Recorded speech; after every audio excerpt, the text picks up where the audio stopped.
This is Oneng and Clang. Hello everyone! So our recipe for today is Callos. Callos. This is our first time to cook Callos. Actually, we saw this Callos parang ginawa ni Richard Gomez. So sabi natin, Yes. gawin natin, gayahin We will natin. recreate. Pero medyo nasa poor side. Affordable side. Affordable side. Okay, that's better. Here are our Ingredients.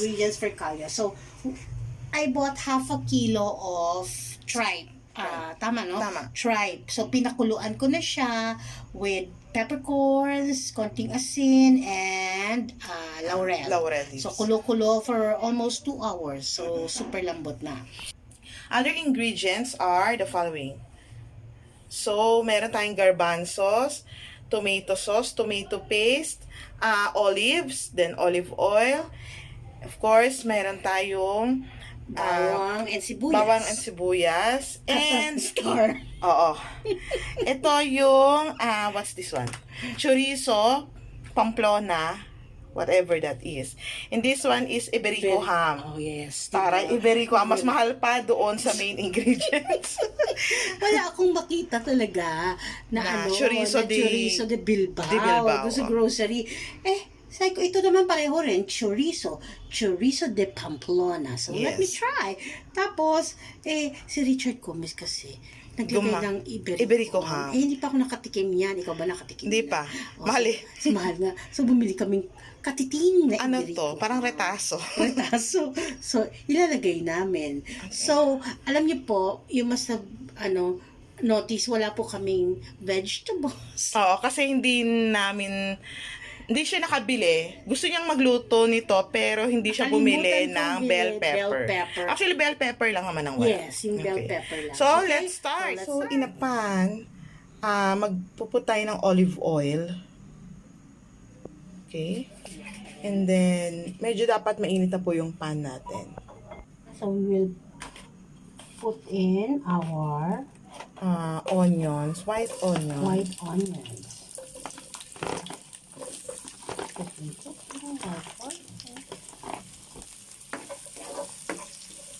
And then, garlic.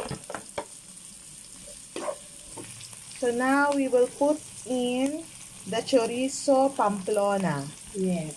I will not put all. Oo. So, Actually, we haven't tried Chorizo Yes. Pamplona. Yan. let's try lang a few. No, ayan naman yung isang hilera. Yan. Okay. Yan. You taste yung daliri mo. Tingnan mo kung lasa.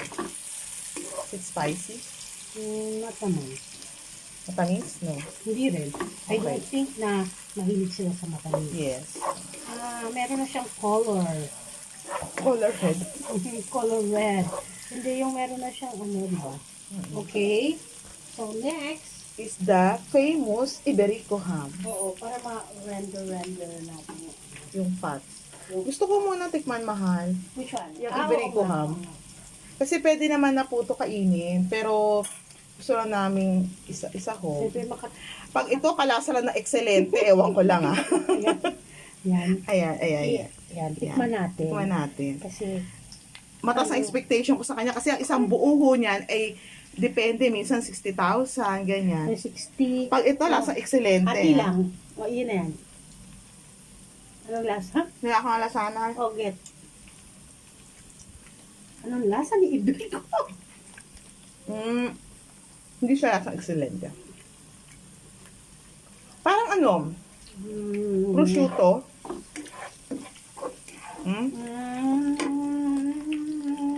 Hindi ko alam. Pwes, lagay natin Masarap, taba. hindi siya lasang Pero masarap yung niya, taba niya. Lagay ko yung taba. Ang sarap niya papakin pala. Pero hindi ko po iubos lahat ha. Kasi, Kasi konti lang naman yung pero yung taba kukunin ko. Parang balak mo taba na lang. Kuha, may galing mo yan. Masarap siya. So, titira Tingnan niyo po 100, magkano yan, mahal? 165. Ano siya? 2 piraso lang at 2 slice lang yata. At Oo nga, 0.056. Wala pang 80 grams. Maglasa kaya yung nilagay mo. Okay? So, render. Okay. So, we will now put in the tripe. Ox tripe. Right. Yes. Okay. So, nung nilaga po yan ni Clang, kinat niya na. Kasi parang mas madaling maluto, no? Pag cut na, no? Madaling Malambot. Oo. Actually, marami rin pala siya, yung half kilo. Half kilo. Kaya ano lang naman, hindi ko naman lahat yung sabaw, ilalagay ko rin naman. Oo. Pero gusto ko lang muna Isangkot siya. Yes. Kasi sabi nila, sarap po yung isangkot siya. Oo. Mahal, dagdagan mo kayong chorizo. Which one? The chorizo. Isa lang naman yung chorizo natin. Yun lang naman. Okay. Chorizo. Chorizo. Kasi yung Iberico, tinipid mo eh. Okay? Okay. Yan. Okay. Kasi, pag ito ulit tayo, no? Medyo complete, second Second try. Second try.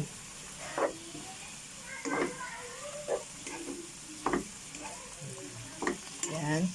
So, sisimmer muna yan, ano? Yeah, pero I will put in The stock. The sauce. Tomato sauce and tomato tomato paste. sauce. I'll pour in the tomato sauce. I'll put everything. Yung other recipe naman po, suggest na lagyan ng wine for color. Pero, although may red wine naman, ikaw gusto mong balagyan ng wine.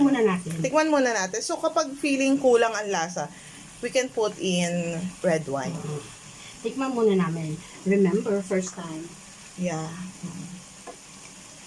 To do this.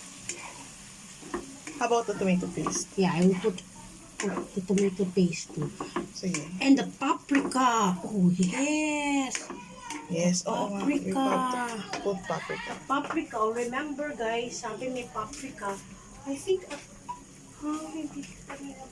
Okay, so tomato paste. lagyan din natin ang tomato paste. Actually, for added, Color and flavor.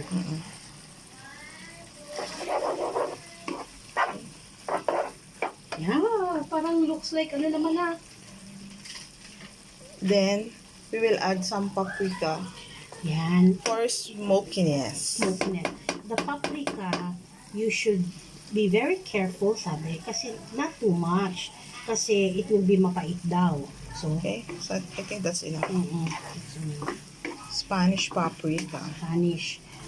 Actually, ang katerno yata nito is para mga paella.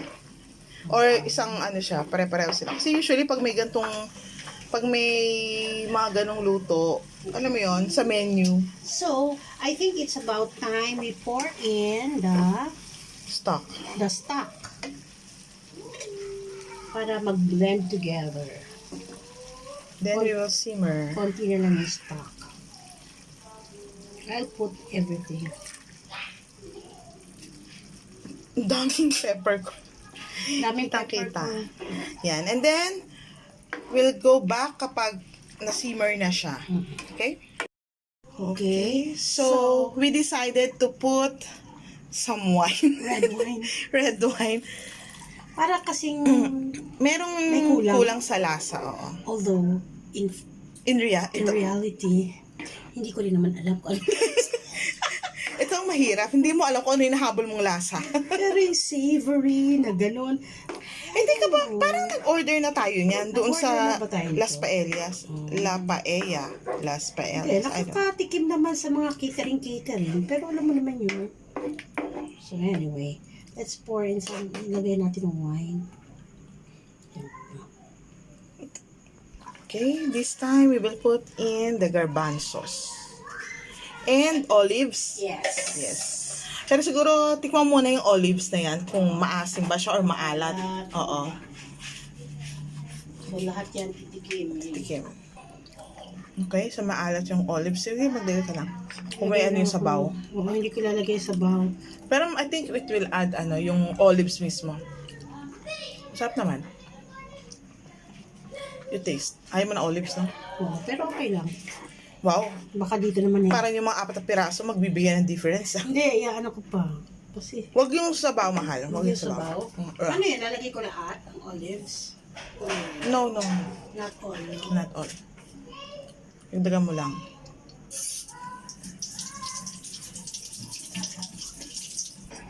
Okay, yan. That would be enough. Okay, and then, Tikim. Oo, tikim muna. Tikim. Kasi, actually, ang kulang talaga lang dito is the Bell pepper. bell pepper. Yan.